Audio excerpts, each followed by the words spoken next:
Buenos dias, gurizada! Como estamos? Tudo bem? Como prometido, disse que voltaria com os exercícios para nós fazermos, né, sobre as forças intermoleculares e também sobre as propriedades físicas dos compostos. Se vocês derem uma olhadinha sobre o que caiu aí nos últimos vestibulares sobre isso, como eu comentei com vocês, é incrível. Acho que das 20 questões, deve ter caído umas 6 questões só sobre essas aulas aqui. Então vejam a importância dessas aulas, né? Muito, mas muito importante, tá? Então, por isso que eu estou fazendo essa aula especial aqui de exercícios, dada a importância, né, do assunto. Então veja aí, questão UFSC 2020. Novas evidências indicam que o consumo de comidas ultraprocessadas ou aditivadas favorece o ganho de peso. Coisa que, graças a Deus, eu não tenho problema. O que tu acha? Aumenta os indícios de que uma dieta rica em alimentos ultraprocessados, também conhecidos como aditivados, vamos comer com, né, alimentos in natura, que é muito melhor, pode ser prejudicial à saúde. Apenas em maio desse ano, 10 novos estudos trouxeram resultados que indicam possíveis efeitos nocivos dos ultraprocessados à saúde. Realizados nos Estados Unidos, França, Espanha, Brasil, os trabalhos quase sempre envolveram um grande número de participantes. Por essa razão, alguns especialistas em nutrição e saúde pública afirmam que o ideal seria reduzir ao mínimo o consumo dessas comidas industrializadas. Exemplo desses alimentos são bolinhos, cereais matinais, iogurtes adoçados e aromatizados, pães, margarina, sucos diet, além de carnes, legumes e frutas enlatados ou de rápido preparo. Isso tudo é ruim. Os alimentos, minha mulher está perguntando, isso tudo é ruim? Tudo é ruim, por causa dos conservantes especialmente. Os alimentos ultraprocessados ou aditivados são ricos em açúcares, gorduras, sal e compostos químicos que aumentam a durabilidade aos conservantes aí desses produtos ou conferem mais aroma, mais cor, mais sabor. Para te manter isso durante um longo tempo, pensa, né? Pensa um pão que dura 4 meses. Caraca, o que bota nesse pão para durar 4 meses? Então, bom, um pãozinho feito, né, no dia, assim. Alguns exemplos das moléculas representativas destas classes de substâncias são dados aí. Então vejam lá. Hidroxitolueno, um aromático aqui, ó. Colesterol, gordura, rico colesterol. Acetato de isoamila, que é um aromatizante. Corante aqui, ó. Tartrazina, óleos aromáticos, né? Sobre o assunto, é correto afirmar que a absorção do BHT pelo organismo humano é ineficaz, já que o caráter alcalino da molécula inibe sua interação com o ácido. Gente, se ela tem caráter alcalino, ela não vai ser inibida pela interação com o ácido, né? Pelo contrário, o ácido neutraliza essa substância, isso facilitaria a absorção dessa substância. Mas ele está falando do BHT, ó. Agora olha o BHT, por acaso o BHT tem caráter alcalino? Não, né? O H ligado ao aromático, anel aromático, tem caráter ácido. Lembre-se que o fenol tem caráter ácido. Então, o fato de estar ali o hidroxi, isso não indica caráter alcalino. Então, falso afirmativo. O colesterol de cadeia polar possui elevada solubilidade em água. Volta aí para o colesterol. Olha a cadeia dele. Ele tem uma cadeia completamente apolar. A única partezinha polar do colesterol é isso aqui, ó. Por isso que o colesterol não se dissolve no sangue, né? Ele é apolar, não solúvel em água, senão o sangue dissolveria o colesterol. Então, falsa afirmativa também. Um alimento ultraprocessado que tem sal de cozinha e acetato de isoamila é facilmente solubilizado em água, pois a reação entre o sal e o éster, será que o sal de cozinha vai reagir com esse éster? Acetato de isoamila. O sal de cozinha é neutro, pessoal. O sal de cozinha não reage com nada. Nada. Nada que o sal de cozinha reage, não reage. Então, já está falso aí, ó. Tá? E esse não é tão solúvel assim em água. Ele tem uma solubilidade muito baixa em água. Dá para dizer que é praticamente insolúvel. Por quê? Porque a parte orgânica apolar é muito maior que a parte polar. Ó. É um éster. Ésteres são pouco polares. Então, são normalmente pouco solúveis em água. Então, de novo, falso. A tartrazina possui em sua estrutura os núcleos aromáticos, o que implica uma efetiva interação com gorduras como o colesterol por meio de ligações iônicas. Não precisa nem olhar, né, gente? Composto orgânico vai fazer ligação iônica com outro composto orgânico? Falsíssimo. O acetato de isoamila presente em um alimento pode ser neutralizado pela adição de um ácido, como o ácido acético, né, por exemplo, que reduz a absorção desse aromatizante pelo organismo. Gente, esse cara não é uma base, o acetato de isoamila, ele é um éster. Por que ele vai ser neutralizado por um ácido? Qual é que seria o motivo dessa reação? Não tem, né? Então falso. O BHT é capaz de interagir com a água por ligações de hidrogênio. Olha lá o BHT. Sim, por quê? Porque tem OH. Ó. A água também tem OH, então pode fazer com a água sim ligações de hidrogênio. Tá? Embora ele não seja muito solúvel em água, apesar de fazer ligações de hidrogênio, porque ele é muito mais apolar do que polar. Se perguntar se esse cara é solúvel em água, pode dizer que não. Não é solúvel em água, mas a parte que ele interage com a água, interage por ligação de hidrogênio. Tudo bem? Então, veja uma questão que fala muito bem sobre essas interações intermoleculares, né? Isso é bem importante a gente saber brincar. Outra questão do mesmo ano de 2020, além de outro que eu já fiz lá com vocês na sala. Na sala não, né? Porque nós não estamos em sala, mas que eu fiz na aula gravada. A fórmula da água e muitas de suas propriedades são amplamente conhecidas. A água, considerada um solvente universal, é fundamental para a existência da vida e compõe uma porção significativa do nosso planeta. Sobre a água e suas características, é correto afirmar. 70% da Terra, a parte da superfície, é água, né? Vamos dizer em massa total não, mas em superfície 70% é água. Devido ao caráter covalente das ligações entre oxigênio e hidrogênio na água, ela é incapaz de solubilizar compostos com elevado caráter iônico. Falso, né, gente? Pelo contrário, a água é muito polar. Né? O fato de ser covalente não é questão. A água é bastante polar, isso facilita a dissolução dos compostos iônicos em água. A água é capaz de interagir por ligações de hidrogênio com substâncias como cloreto de sódio, por isso é fácil dissolver. Não. Cloreto de sódio interage com a água através das interações chamadas íon dipolo. Né? O íon positivo interage com o polo negativo da água e o negativo interage com o polo positivo. Quando tu coloca uma garrafa de refrigerante no congelador, é possível que ela se rompa, pois a água passa por uma expansão de volume entre 0 e 4 graus. Correto, né, gente? Lembre-se que a densidade da água é menor na fase sólida, justamente em função de que a água, quando congela, aumenta de volume. Né? Por isso que o gelo é menos denso que a água. Por isso que o gelo boia na água. Porque ele é menos denso, né? A água não é capaz de interagir com substâncias de alta massa molar que possuem grupos OH, como a sacarose. Por isso é tão difícil adoçar um cafezinho. Por favor, né, gente? Basta você ter noção um pouquinho da tua vida do dia a dia que você sabe que está errado. É lógico que dá para adoçar o cafezinho. Aí adoça o seu cafezinho com sacarose, porque a sacarose é um monte de OH na sua estrutura que facilita a solubilidade. Então, apesar de ser uma molécula extremamente grande, a sacarose, né, com 12 carbonos, por que ela é, né, de fácil solubilidade em água? Porque tem um monte de OH, um monte de grupos OH que polarizam essa molécula.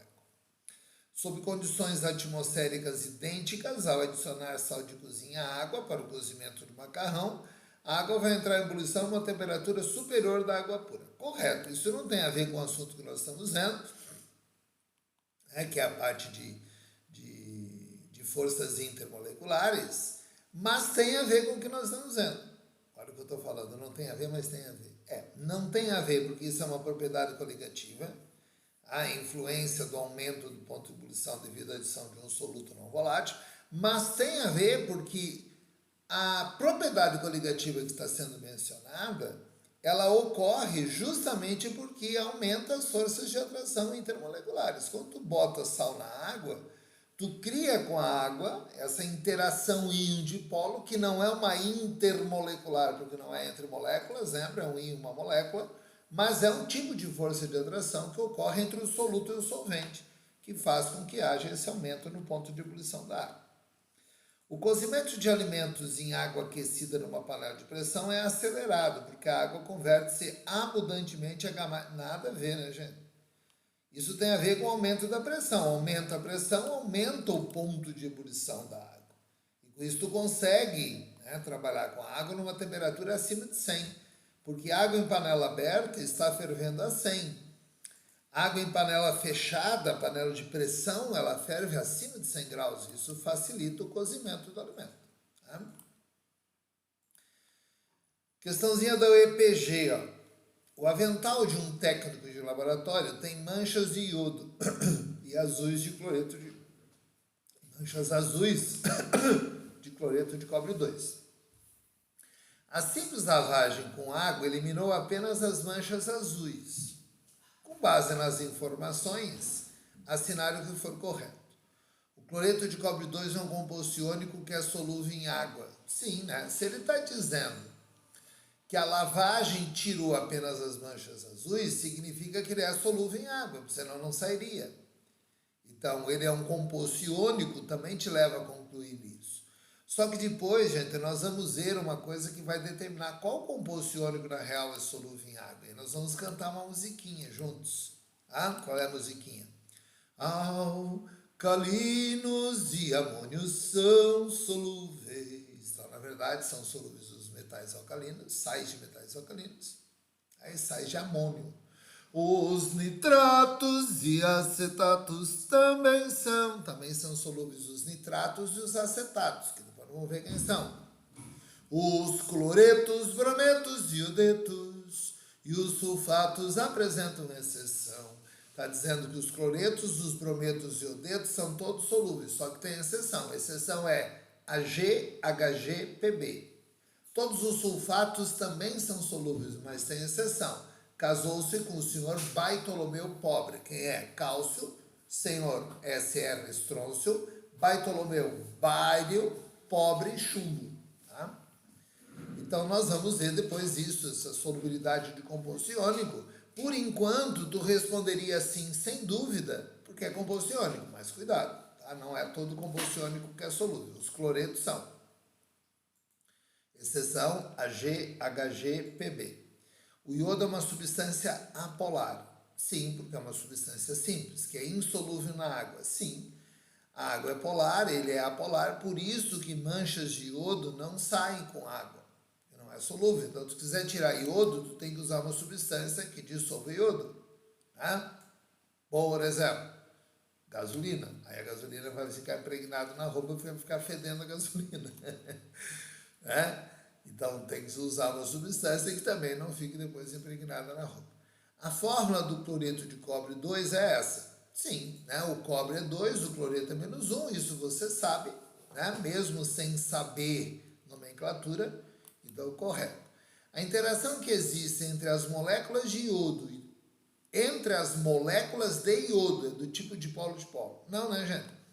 Porque se o iodo é apolar, as interações que ocorrem entre suas moléculas são dipolo induzido, não tem dipolo de polo.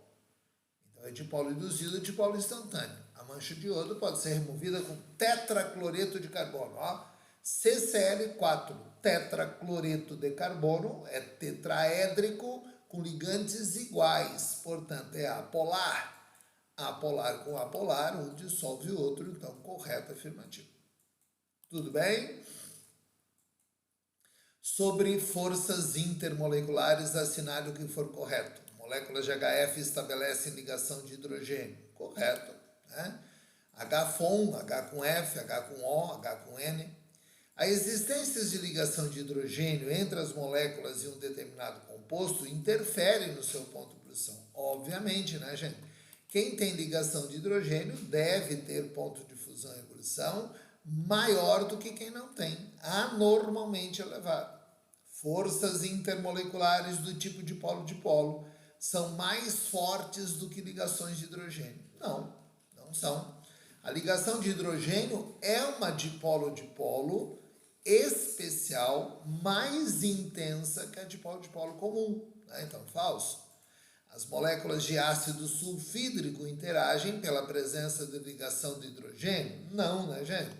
Tem H, mas não faz ligação de hidrogênio, porque o S não pertence aos três, né, FON. Para ser ligação de hidrogênio, tem que ser H ligado com F, O ou N. Não é ligado com qualquer átomo. Então, aqui é dipolo-dipolo, não é ligação de hidrogênio. Outra questão, UFSC 2019, só que essa é uma questão discursiva. Né? Diz aí, ó, no processo de respiração celular, as últimas discursivas da UFSC que caiu, química, as duas questões falavam desse assunto. As duas últimas. No processo de respiração celular, moléculas de glicose são metabolizadas e ocorre a produção de adenosina trifosfato, famoso ATP, utilizada para suprir as necessidades energéticas do organismo. Nesse processo ocorrem as etapas de glicólise, você estudará na biologia, oxidação do piruvato, também você estuda na biologia, e ciclo do ácido cítrico e fosforilação oxidativa.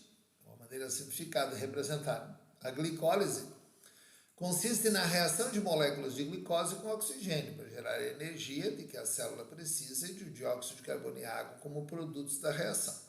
Uma representação estrutural para a glicose é representada abaixo. Tá? Então veja que essa é uma representação mais espacial. Então. Considere as informações dadas e responda aos itens a seguir.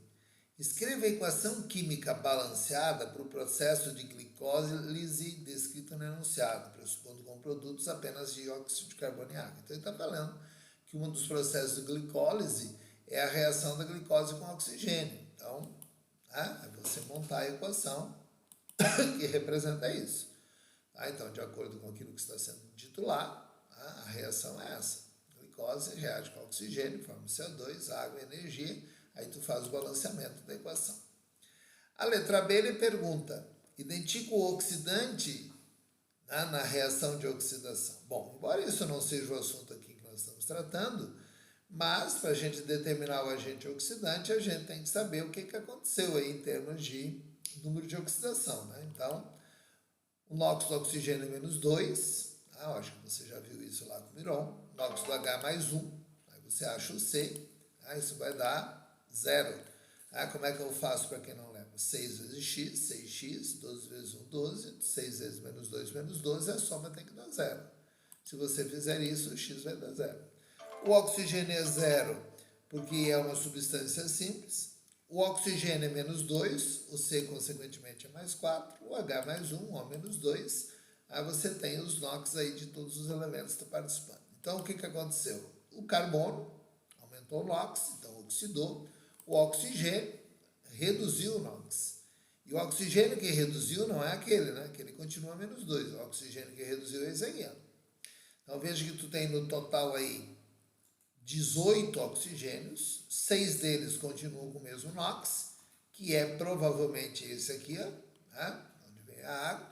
E o outro oxidou. O outro reduziu, que é esse aqui. Ó. Tá? Que são os 12 que estão aqui, provavelmente sejam esses.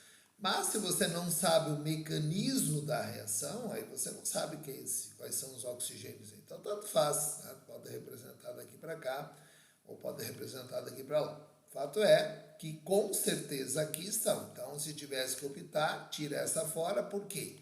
Porque lá só tem 6 oxigênios, né? Aqui tem 12. Aqui tem 12 também. Então, com certeza, aqui tem um oxigênio que muda o NOx, tá? Então, isso sem dúvida nenhuma. Então, ele quer saber quem é o oxidante. Então, não se esqueça, o oxidante é aquele que sofreu redução. Então, o agente oxidante é o O2, não vai dizer que é o O, tá, pessoal? Porque agente é sempre a substância, tá? A letra C, a pergunta é, as moléculas de glicose interagem com moléculas de água do meio intracelular. Cite a força intermolecular. Bom, a força intermolecular, ligação de hidrogênio. Entre glicose e água, cheio de OHzinho, ó, esses OHzinhos vão interagir com a água. Por isso que a glicose e a sacarose também dissolvem-se em água. E a outra aqui é uma questão que pede para calcular o volume de CO2 produzido, uma questão de cálculo estequiométrico, está mais ligada lá com a parte da Bárbara, tá?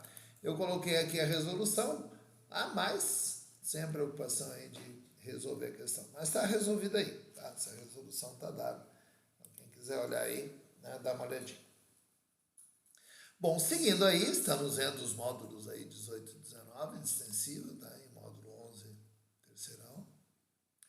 A aula anterior era módulo 10, mas na verdade está meio misturado, né? Quando se fala em força intermolecular, ela está meio misturada aí com as propriedades físicas e a solubilidade. Já fizemos questões aí que estavam relacionadas com isso, né? Se você observou aí, essa aqui, por exemplo, tem muito a ver com solubilidade, mas que a solubilidade e os pontos de ebulição também tem a ver com as forças intermoleculares, porque as forças intermoleculares é que justificam, né, as propriedades físicas e a solubilidade. Então está meio misturada aí a historinha. Então olha essa questão, considere as seguintes espécies químicas: cloropentano, pentanol, pentan 1,5-diol e pentano. Então veja, olha, gente, pentano, hidrocarboneto, apolar. Cloro, pentano, tu botou um cloro na cadeia carbônica aqui. Então, esse é apolar, esse é polar, porém pouco polar. Aí tu bota pentanol, tu bota uma hidroxila. O OH já é mais polar do que o Cl, porque o O é mais eletronegativo. E faz aqui ligação de hidrogênio, aqui não faz. E o pentan 1,5-diol, eu botei 2 hidroxilas. Então ele quer saber solubilidade em água. O menos solúvel é o pentano, o mais solúvel que tem 2 hidroxilas. A dúvida poderia ser entre esses dois, mas por que não pode ter dúvida? Porque esse não faz ligação de hidrogênio com água, enquanto esse faz ligação de hidrogênio. Então aquele que faz ligação de hidrogênio interage mais facilmente com a água do que aquele que não faz. Então, por isso que esse é mais solúvel que esse. Então, isso justifica a solubilidade aí. Então, o mais solúvel é o que tem 2 hidroxilas, o menos solúvel é o que não tem polaridade, apolar e hidrocarboneto. E aí ficou a dúvida nos outros dois, mas se resolve a dúvida justamente em função da presença do OH. Tudo bem? O bisfenol A é uma substância empregada na síntese do policarbonato. Essa molécula, inclusive, já caiu na federal também. E resinas epóxi, com aplicações que vão desde computadores eletrodomésticos até revestimentos para latas de alimentos e bebidas. Estudos apontam que a substância, por possuir similaridade com o hormônio feminino da tireoide, atua como interferente endócrino.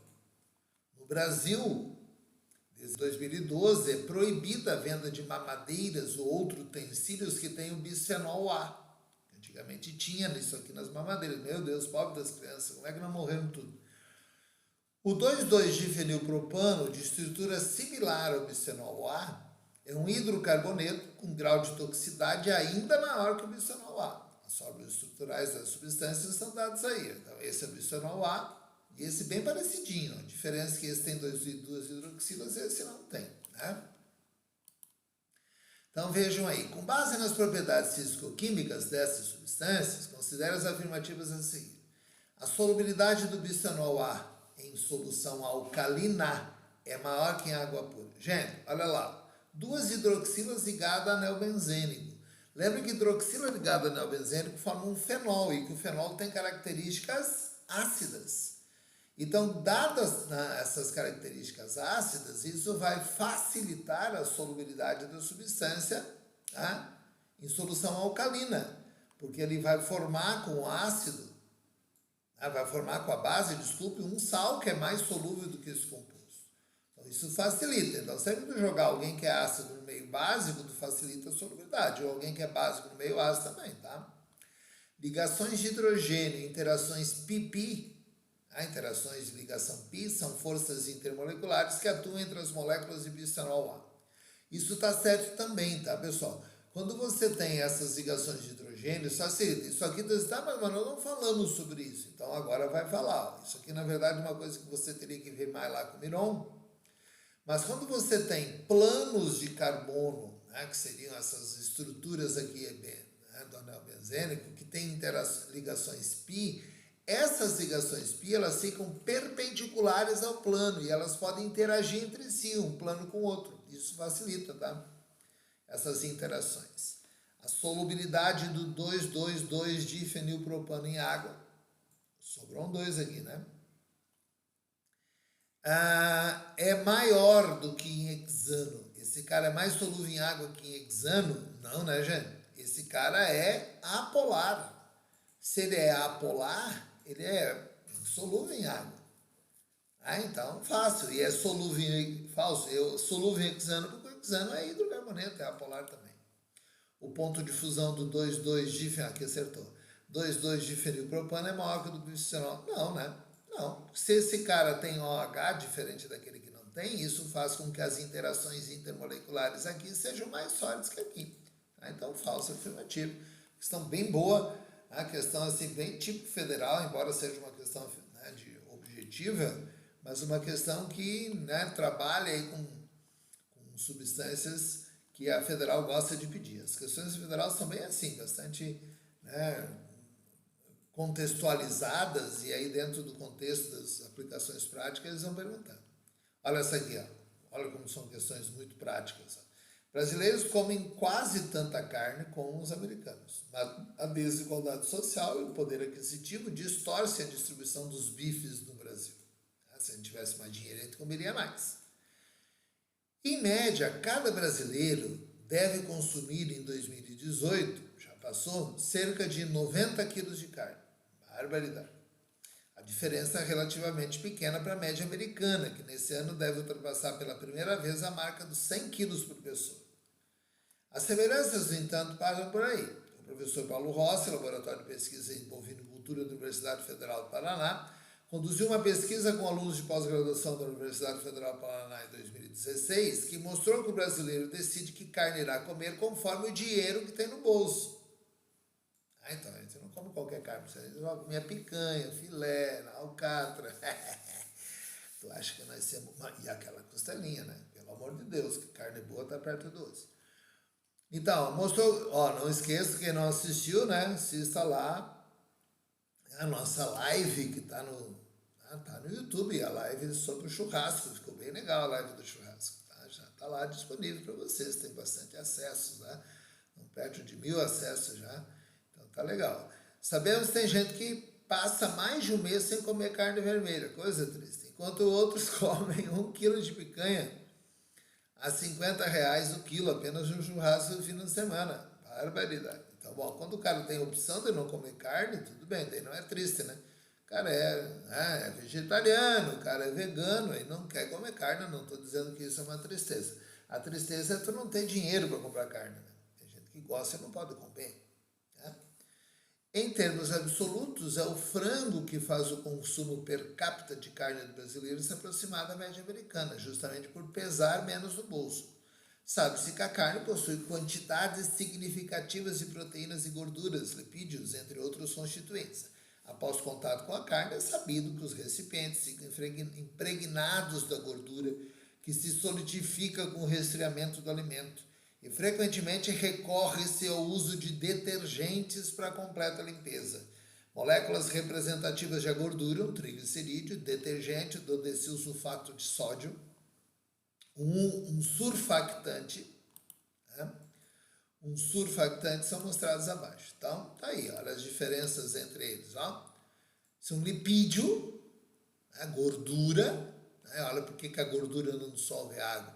Por exemplo, mas ele é polar. É polar, mas olha o quanto é, né, pouco polar se comparado com o triglicerídeo, né, com a gordura.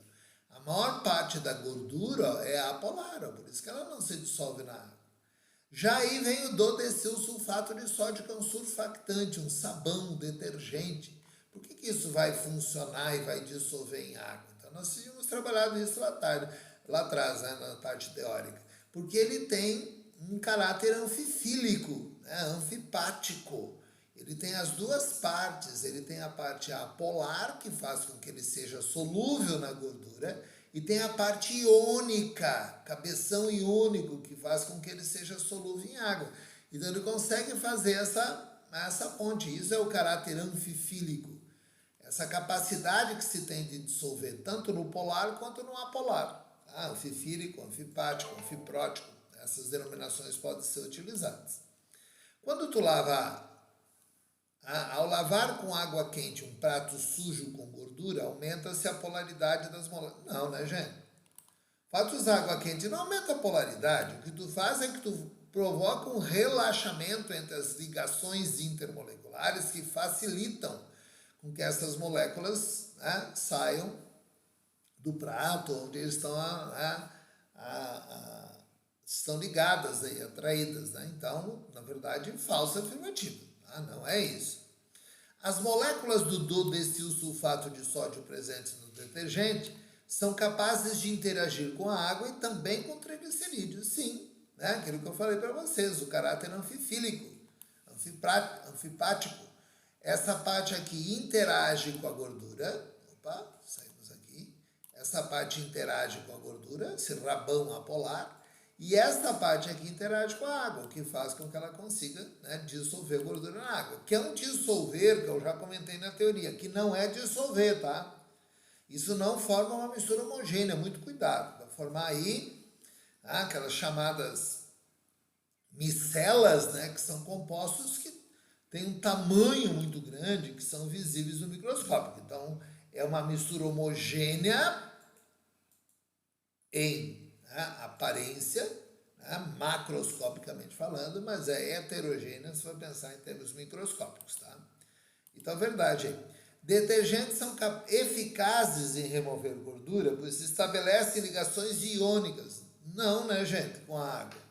Não, o detergente não faz ligação iônica com a água. O detergente tem uma parte iônica, mas vai interagir com a água na atração de polo, de polo íon de polo.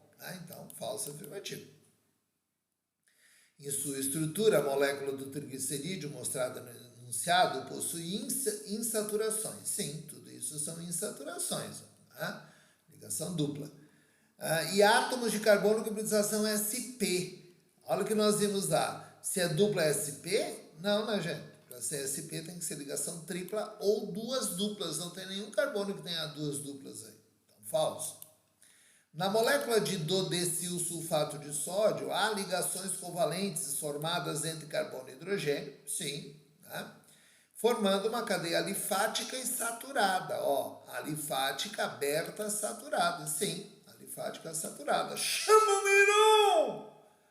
A solidificação da gordura da carne na superfície de um prato após o resfriamento do alimento caracteriza o fenômeno químico. Não, né, gente? Solidificação, fenômeno químico? Não, por favor, falso afirmativo. Seguindo a brincadeira, olha que questão legal essa. Dá duas substâncias, o álcool e o etilbenzeno. O álcool benzílico deve ser menos solúvel em água. Não. Tem OH, faz com a água a ligação de hidrogênio, não tem OH, hidrocarboneto, não interage com a água. O ponto de ebulição do etilbenzeno deve ser menor. Sim, deve ser menor que esse, porque aqui ocorrem interações mais fracas do que aqui. Verdade. O álcool benzílico deve ter uma pressão de vapor maior que aquela do etilbenzeno. Gente, pressão de vapor é a pressão exercida pelo vapor. Quanto mais vapor você tiver, maior é a pressão de vapor. Agora, quem é que forma mais vapor aí? O etilbenzeno, porque ele é menos volátil. Errei, porque ele é mais volátil, tem ponto de ebulição menor. Então, se ele é mais volátil, forma mais vapor. Se ele forma mais vapor, a sua pressão de vapor é maior. Então, falso afirmativo. As interações intermoleculares existentes no álcool benzílico, cuida agora, são do tipo dipolo permanente e dipolo permanente. Gente, 2 vezes perguntou isso e considerou como correta. Na real, as ligações são ligações de hidrogênio, só que a ligação de hidrogênio é do tipo dipolo-dipolo. É um tipo especial de dipolo-dipolo. As interações intermoleculares existentes no etilbenzeno são basicamente do tipo dipolo induzido e dipolo induzido. no etilbenzeno, certo, verdade aqui, opa, saiu errado isso aqui. Ah, sai daqui, rapaz. As interações intermoleculares, já vamos corrigir isso aqui, ó. Isso que vai ficar legal. Olha lá. As interações intermoleculares existentes no etilbenzeno são basicamente do tipo de polo induzido, porque são moléculas apolares. Então, correto, afirmativo. Outra questãozinha, passo fundo, tia, mas propioamina, etilamina, trimetilamina. Gente, N ligado com H ou H com N. N ligado com H ou H com N. Não tem N ligado com H. Agora veja, 2H ligado no N. Possibilidade de fazer mais ligações de hidrogênio que essa que não faz aqui. Por que aqui não tem ligação de hidrogênio? Porque não tem N ligado com H. Então, o maior ponto de ebulição é esse, porque aqui tu consegue fazer mais ligações de hidrogênio, porque tem 2H ligado no N. Depois esse. Então, resposta A de Walt Disney. Cuidado aí. Seguindo a brincadeira, outra questão da UFSC. Olha aí, ó, quanto tem de questão da UFSC relacionada a isso. Então, isso aqui meu Deus, isso aqui é um monte de questão. Então, essa é uma questão, pessoal, que fala aí de novo das interações. Está mostrando aqui, ó, um ácido graxo saturado aqui, uma parte, um insaturado aqui. Aqui tem o fosfato, aqui tem o glicerol, da onde vem, esses são derivados de ácido graxo. E aí vai falar de novo dessas interações. Eu vou passar mais rapidinho aqui, tá? Porque nosso tempo já deu aqui, eu não posso passar muito, senão eu não consigo depois, olha, são 36 minutos de aula, eu não consigo depois colocar isso de maneira correta lá para vocês no Drive, porque não pode ser uma aula muito longa. Então, olha lá, nos fosfolipídios a cabeça é polar, fosfolipídio, cabeção, está chamando cabeça, a cabeça é polar. Só que o resto é apolar. Portanto, elevada afinidade com água, certo? A interação entre as caudas das moléculas de fosfolipídio, olha as caudas. Cauda é isso aqui, ó. Essa cauda é totalmente apolar. Então, a interação entre as caudas da molécula de fosfolipídio estabelecer ligação de hidrogênio. Como ligação de hidrogênio se é apolar? O glicerol e o fosfato, que constituem a cabeça do fosfolipídio, unem-se por meio de ligações iônicas, o que permite a ligação com centros metálicos de enzimas e facilita o transporte dessas para o meio intracelular. Gente, centros metálicos das enzimas, unem-se por meio de ligações iônicas. Na verdade, aqui não vai ter ligação iônica, o fosfato até tudo bem, mas para fazer ligação iônica, tu vai ter que ter um outro composto lá que interaja, através da sua carga negativa. Mas aqui é basicamente interações de polo entre o glicerol, essa parte polar, e aqui pode fazer ligação iônica com essa carga negativa. Mas aí, une-se por meio de ligações iônicas, o glicerol e o fosfato. A cauda dos fosfolipídios é hidrofílica. Gente, a cauda é apolar. Se ela é apolar, ela é hidrofóbica, não hidrofílica. O caráter polar das moléculas dos fosfolipídios sugere que a membrana plasmática seja um eficaz impermeabilizante que impede a passagem de substâncias do meio extracelular para o meio intracelular. Gente, aí você tem que analisar como é que é a membrana plasmática. Na verdade, eficaz impermeabilizante impede a passagem do meio extra para o meio intra. Então, você tem que analisar como é que são essas camadas dessa substância para você perceber se isso realmente é verdade ou não. O fosfolipídio é uma molécula capaz de interagir com substâncias polares e também com substâncias apolares. Sim, porque ele tem a cauda apolar e a cabeça polar. Isso tem o caráter anfifílico que nós estávamos comentando. Tudo bem, gente? Então vejam, eu fiquei, falei que ia fazer essa aula a mais para vocês exercício, mas é tanta coisa, tanto exercício, que eu não vou conseguir fazer tudo com vocês. Tá? Mas aí você pega aqui as questões que já estão gabaritadas, já estavam lá, e você procura, de novo, UFSC, isso aqui é um festeirê, o que tem de questões aí pega um histórico dos vestibulares da USP, tu vai ficar impressionado com o número de questões que tem sobre esse assunto. Então, eu espero que tenha ajudado vocês aí, né, nesse contexto, nesse conteúdo, né, que isso é um assunto que vocês têm que, né, saber muito bem. Eu considero que esse é o assunto mais pegado no primeiro semestre inteiro, tá, pessoal? É o que mais você precisa estar ligado aí, o que mais você vai usar. Então, você tem que fazer todos os exercícios propostos aí. Você tem 2 módulos inteiros aí. Há 3 módulos até para o extensivo, 2 módulos para o terceirão, extensivo noturno.